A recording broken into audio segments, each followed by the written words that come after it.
Bueno, vamos a comenzar con el capítulo 6 de matrices. Nosotros lo que vamos a ver son las matrices fundamentalmente para la resolución de sistemas de ecuaciones. Las matrices tienen múltiples aplicaciones y son, bueno, un nuevo objeto matemático que vamos a estudiar. Y vamos a verlo nosotros, por ejemplo, cuando nosotros tenemos un sistema de ecuaciones lineales. Por ejemplo, si tuviéramos 2x más 3y más z igual a 1, y 4x menos y más z igual a 2. Eso es un sistema de ecuaciones lineales, son dos ecuaciones con tres incógnitas. Las llamamos lineales porque las incógnitas aparecen multiplicadas solamente por un número, no aparecen multiplicadas entre sí ni elevadas a un exponente. Entonces se llaman ecuaciones lineales. Lo cierto es que este sistema, si nosotros en vez de escribirlo con incógnitas x y z, escribiéramos 2a más 3b más c igual a 1, 4a menos b más c igual a 2, es exactamente el mismo sistema. ¿Qué queremos decir con el mismo sistema? Bueno, que tiene el mismo conjunto solución. Cuando hablamos de solución de un sistema de ecuaciones, hablamos de los valores de las incógnitas que cumplen todas las ecuaciones que tengamos, en este caso, dos ecuaciones, ¿sí? Nosotros debiéramos encontrar un valor de x y z que si lo reemplazamos en la primera ecuación da 1, y si lo reemplazamos en la segunda da 2. Eso nosotros ya lo habíamos trabajado con sistemas de dos ecuaciones con dos incógnitas. Entonces, lo que decimos con esto es que en realidad la información relevante del sistema son los coeficientes de esas incógnitas y este término que llamamos independiente. Entonces, en realidad, la información nosotros la podríamos escribir como este cuadro numérico y el cuadro numérico independiente. A estos cuadros numéricos es a los que se llama matrices, ¿sí? Van a ser cuadros de números, en nuestro caso de números reales, vamos a trabajar solamente con números reales. Cuadros numéricos que tienen cierta cantidad de filas y cierta cantidad de columnas. Entonces, vamos a decir que una matriz es un cuadro numérico de este tipo, y ¿cómo vamos a nombrarlo? Por ejemplo, a esta matriz nosotros la podemos llamar A. En general utilizamos letras mayúsculas de imprenta para dar los nombres de las matrices. Por ejemplo, esta matriz la podríamos llamar B. Y vamos a indicar los elementos de cada matriz indicando la fila y la columna. Acá vamos a necesitar dos subíndices para indicar el elemento de una matriz. Esta matriz A, por ejemplo, es una matriz de dos filas y tres columnas. Esta matriz B es una matriz de dos filas y una columna. Entonces, vamos a decir que una matriz A de n filas y m columnas, decimos que A pertenece a Rn por m. ¿Sí? De esta manera lo que queremos decir es, A es una matriz cuyos elementos son números reales y tiene n filas y m columnas. Primero ponemos el número de filas y después el número de columnas. Entonces, en este caso, diremos que A pertenece a R 2 por 3. ¿Sí? Esta matriz A pertenece a R 2 por 3. Y esta matriz B pertenece a R 2 filas, 2 por 1. ¿Sí? Esa es la manera de nombrar las matrices. Y vamos a nombrar entonces a los elementos que están en una matriz con en general usamos la misma letra que utilizamos para el nombre de la matriz, pero minúscula con los subíndices. Entonces decimos, por ejemplo, que un elemento A sub IJ, ¿sí?, es el elemento de la matriz A en la posición fila I, columna J. Primero la fila y después la columna. Entonces, en este caso, por ejemplo, podríamos decir que el elemento de esta matriz A en la posición 2, 3, por ejemplo, es el elemento 1, ¿sí? Este 1. Está en la fila 2, columna 3. Este va a ser el 1, ¿sí? Por ejemplo, podemos decir que el elemento A1, 2 es el elemento que está en la fila 1, columna 2, en este caso, el 3. ¿Sí? Esa es la manera, entonces, de nombrar a los elementos de una matriz. ¿Qué particularidades tienen las matrices? Vamos a nombrar algunas matrices en particular. Después, bueno, esto vamos a ver cómo las matrices nos ayudan a resolver los sistemas de ecuaciones, pero primero vamos a estudiar un poco qué pasa con las matrices, cómo podemos usarlas. Entonces, hay algunas matrices particulares, vamos a nombrar en particular a lo que llamamos matrices cuadradas. Las matrices cuadradas, ¿cuáles serán? Las matrices cuadradas son matrices A que pertenecen a R, N por N. Es decir, matrices que tienen el mismo número de filas que de columnas. Tienen su importancia las matrices cuadradas, por eso es que las mencionamos en particular, porque es un conjunto de matrices en las cuales algunas cosas funcionan distinto. Vamos a decir también que ¿a qué llamamos matriz nula? ¿Qué va a ser una matriz nula? Bueno, una matriz nula es una matriz que tiene todos sus elementos igual a 0, ¿sí? Ahora, lo que ocurre acá es que como tenemos distintas dimensiones, vamos a anotar con un 0 y abajo ponemos el subíndice. Ponemos la cantidad de filas y de columnas como subíndice. ¿Por qué? Porque si no, hay infinitas matrices nulas. Nosotros podemos decir, por ejemplo, que la matriz nula 2 por 3 va a ser la matriz 0, 0, 0, 0, 0, 0. Es una matriz de 2 filas y 3 columnas con todos ceros, ¿sí? Pero, por ejemplo, la matriz nula 2 por 2 será una matriz cuadrada de 2 filas y 2 columnas con todos ceros. ¿Son la misma matriz? No, no son la misma matriz. La llamamos matriz nula, pero hay que indicar de qué dimensión estamos hablando. Vamos a llamar también matriz triangular,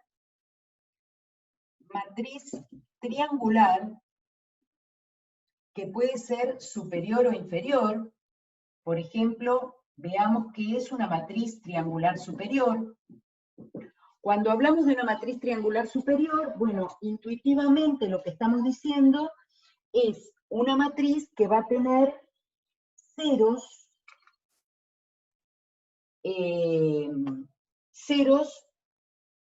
en algún triángulo, digamos, ¿no? Por decirlo de alguna forma. Entonces, en principio, vamos a definir, bueno, voy a borrar esto, vamos a definir a qué llamamos diagonal principal de una matriz. Para hablar de la diagonal principal, hablamos de una matriz cuadrada. Entonces, si A es una matriz cuadrada de n por n, entonces la diagonal principal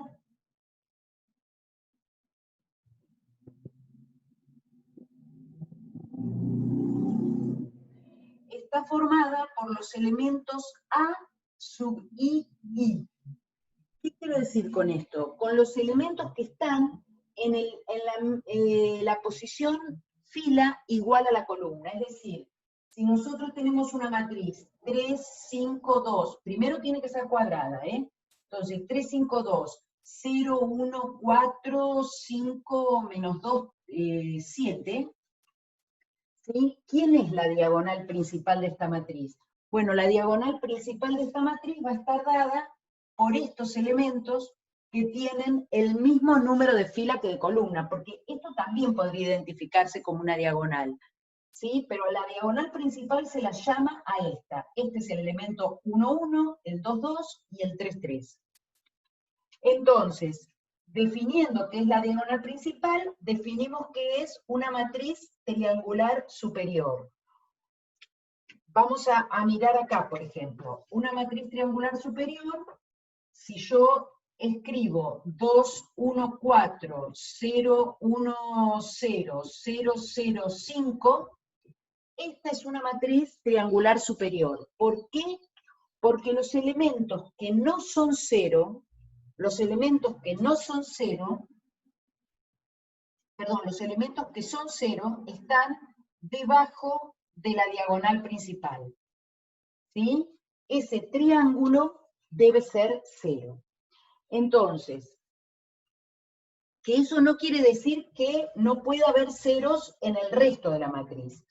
¿Cómo definimos formalmente que es una matriz triangular superior?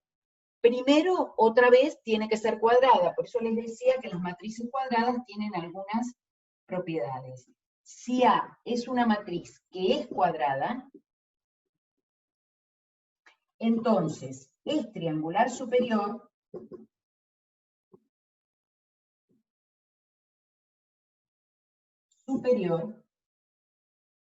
si.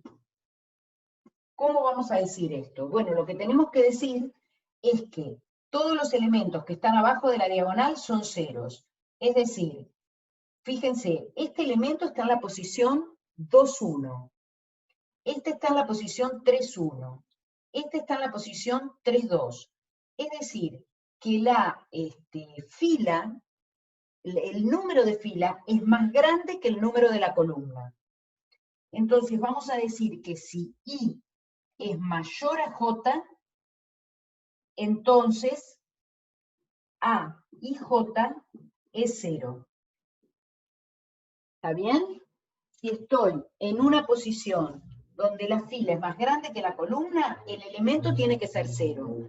Eso no me dice nada de que si esto no se cumple, también puede haber un 0 como en este caso, ¿sí? Pero lo que seguro tiene que ocurrir es que si la fila es mayor a la columna, el elemento tiene que ser 0. De la misma manera, definimos triangular inferior cuando hablamos de los elementos que están de la diagonal principal para arriba. Es decir, vamos a decir que es triangular superior, no lo escribo, lo tienen escrito en el módulo, cuando si I es menor a J, entonces A y J es 0. Eso es lo que se define como matriz triangular superior e inferior. ¿Qué va a ser una matriz diagonal? Una matriz diagonal justamente va a ser una matriz, bueno, esto lo voy a borrar, una matriz diagonal va a ser una matriz cuyos únicos elementos, si tiene elementos no nulos, van a estar en la diagonal. Entonces, matriz diagonal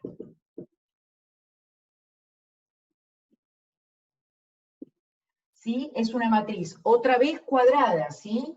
Si A es R, N por N, entonces decimos que es una matriz diagonal cuando si A sub IJ es 0, perdón, es distinto de 0, bueno, vamos a ponerlo así, es distinto de 0, entonces I es igual a J. ¿Sí? Es decir, ejemplo, una matriz diagonal, 3, 0, 0, 5. Es una matriz diagonal. ¿Por qué? Porque cuando A y J es distinto de 0, estoy en la diagonal. por ejemplo, la matriz 0, 0, 0, 0, 3, 0, 0, 0, menos 7, ¿es matriz diagonal? Sí. Es matriz diagonal. No me importa que además haya algún 0 en la diagonal. ¿Sí? Lo que seguro tiene que pasar es que los que no son 0 están en la diagonal. ¿Sí? Así se define una matriz diagonal. Y por último, una matriz diagonal particular muy importante, que va a tener muchas aplicaciones y va a jugar un rol importante en las operaciones, es la que llamamos matriz identidad. La matriz identidad va a ser una matriz diagonal, ¿con qué particularidad? Con la particularidad de que en la diagonal son todos unos. Entonces, ahora otra vez, a ver, primero decimos matriz identidad, bueno, por ejemplo, la matriz 1, 0, 0, 1. Ahora también es una matriz identidad 0, 0, 1, 0, 0, 0, 1. Entonces, ¿cómo es? Bueno, igual que como hablábamos con la matriz nula, tenemos que decir de qué dimensión estamos hablando porque hay muchas, sino matrices identidad. Entonces, lo que vamos a decir es que la matriz identidad es una matriz diagonal, ¿sí? Si A es cuadrada, entonces decimos que en este caso es diagonal, pero no puede haber un 0 en la diagonal. Sí o sí son unos. Vamos a llamarla I, porque es como se llama la matriz identidad. I está en R, N por N. Entonces, a los elementos los llamamos E, para no confundir con el subíndice. E sub IJ es, ¿cómo la definimos? Bueno, valen 1 cuando I es igual a J, y valen 0 cuando I es distinto de J. ¿Se entiende esta definición? Es decir, cuando estoy en la posición 1, 1, por ejemplo, tengo un 1. Cuando estoy en la posición 2, 2, tengo un 1. En todos los otros lados voy a tener 0. ¿Sí? Esa es la manera de definir formalmente una matriz identidad n por n. Es cuadrada, ¿sí? Y entonces, ¿cómo la vamos a llamar? A esta la llamamos I sub 2. A esta la llamamos I sub 3. Es decir, que ponemos, en este caso, ¿por qué ponemos un solo subíndice? Porque ya sabemos que es cuadrada. Entonces, si ponemos I sub 2, ya sabemos que es 2 por 2. Si ponemos I sub 3, ya sabemos que es 3 por 3. Entonces, estas son algunas, ¿no? Por supuesto que hay tantas matrices identidad como números naturales hay, ¿sí? Porque yo ahora puedo decir, bueno, y la I sub 4 es de 4 por 4, de la misma manera. Entonces, estas son las matrices especiales con las que nosotros tenemos que hacer algunas de las operaciones que vamos a ver entonces, qué operaciones pueden hacerse con las matrices. Nosotros en principio, ¿qué vamos a definir? Y bueno, vamos a definir la suma de matrices. Vamos a ver operaciones. Entonces, vamos a ver, ¿qué operaciones? Bueno, suma de matrices. Vamos a ver producto por escalar, ya vamos a ver qué es. Y vamos a ver producto de matrices. Este es entre matrices. Producto por escalar es cuando decimos multiplicación de una matriz por un número real. En cambio, este producto es producto entre matrices.